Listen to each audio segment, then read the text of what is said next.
Hello guys! Hello Taurus! Welcome dito sa aking channel, Taurus. Alamin natin kung anong messages, vibration, gabay energy para sa lahat. At ang general reading, pwede kang makaresonate, gamitin mo ang iyong intuition sa panunood, Taurus. So, ito ay weekly tarot reading, guys. I hope na makuha mo yung energy natin. Ang dami-dami ko pang readings na nagawa, pero hindi ko pa na-upload kasi yung iba parang nakakrap siya pag nag-ina-upload ko. Yung iba naman, hindi ko alam kung bakit hindi nag-upload yung iba. Okay? Taurus. Okay, general reading tayo, 4610, 5. Nakikita ko sa'yo dito, posibleng in a relationship ka, Taurus. May asawa, may boyfriend, girlfriend, may live-in partner. Ang problema lang dito is, posibleng ikaw, may nagkakagusto sa'yo, or pwedeng ikaw may nagugustuhan na iba, or pwedeng yung partner mo ay may nagugustuhan na iba, or pwedeng yung partner mo ay may nagkakagusto sa kanya. So, comment down below if you resonated dito, kung nasaan ka ba yan. Okay, pasensya na, hindi ko kasi nakikita. Okay, Taurus. Tingnan natin. Second deck tayo, Taurus. Comment nga sa comment section kung may mga nagpaparamdam sa inyo, may nag-iisip sa inyo, parang ganon.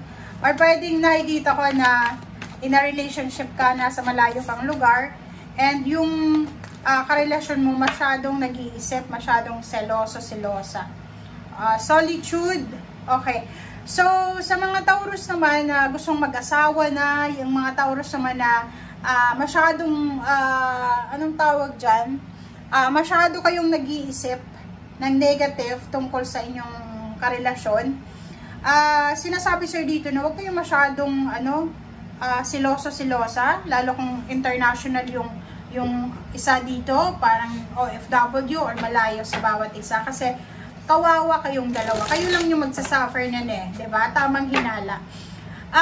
Nakikita natin dito na posibleng may mga Taurus na nag-iisip ng partnership. Pwedeng gusto mo nang magpakasal, gusto mo nang mag-asawa, or pwedeng gusto mong magnegosyo, or gusto mong makipag-collaborate, maging, kumbaga, parte ng isang buhay, pinansyal, or emosyonal ng isang tao.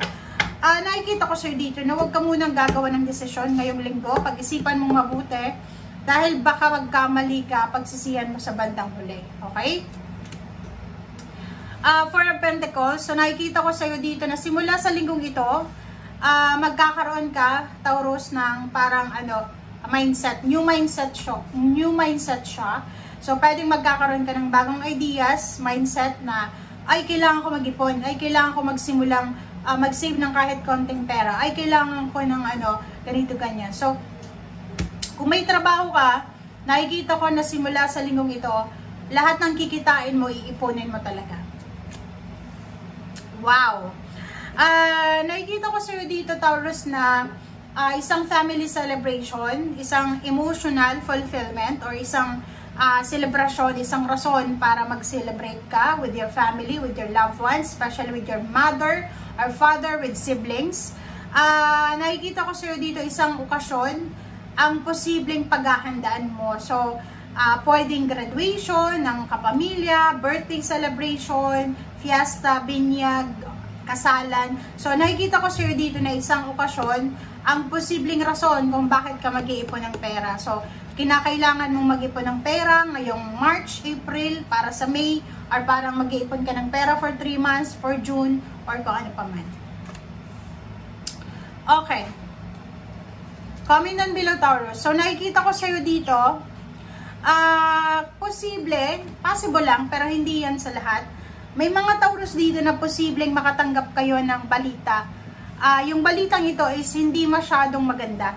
Pwedeng from your brother or sister, from your friends, from your relatives, na bareta to. Bareta talaga. Balita. Ang sinasabi dyan sa iyo, Taurus, ang Nine of Swords is may kapamilya ka na sobrang malungkot sa malayong lugar.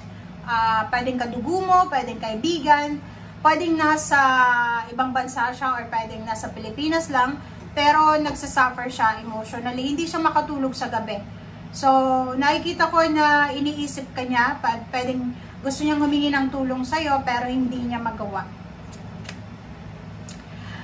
7 of Cups, Hierophants, wow! And Page of Cups. So, nakikita ko sa'yo dito, Taurus, na posible na may ilalagay sa'yo sa harapan mo ang ating universe na temptation. So, mag-iingat ka simula ngayong March 10 kasi posibleng maka-encounter ka ng mga temptation. May mga ex na gustong makipagbalikan sa'yo. May mga tao na parang iniwasan mo na parang lalapit sa'yo. Meron na mga tao na parang gustong humingi ng tulong financial sa'yo. Or may mga tao na gustong lapitan ka pero like for example, inutangan ka dati tapos hindi ka binayaran, parang ganito. So, nakikita ko sa'yo dito na umiwas ka sa mga taong nakasakit sa'yo dati. Okay? This week din, nakikita ko na yun nga, from the first 3 cards, maraming tao na magkaka-interest sa'yo. Okay? So, pwedeng magkaka-interest sa'yo or posibleng magkaka-interest doon sa karelasyon mo or doon sa partner mo or kung kanino man na connected ka. Okay? So, yung Page of Cups dito, sinasabi dyan sa'yo ng Page of Cups na kailangan mong, kumbaga, no, timbangin natin, hindi lahat ng balita na natatanggap natin is kailangan mong maniwala. Hindi lahat ng tulong na inihingi sa'yo, kailangan mong pagbigyan. Yun nga, di ba? Kung financial yung hinihingi sa'yo sa linggong ito, pag-isipan mo, kasi may purpose ka eh. Di ba yung sabi mo dito, for a Pentacles, kailangan mag-ipon para sa isang okasyon, incoming occasion, celebration. Paano ka makakaipon yan kung lahat ng lalapit sa'yo ay pagbibigyan mo? Okay, Hangman na reverse, sinasabi sa'yo na maraming na-delay, na-hang, na relationship, na friendship, collaboration, plano, ang posibleng babalik sa'yo. Okay? And next card natin is 3 of Rods. May naghihintay sa'yo eh.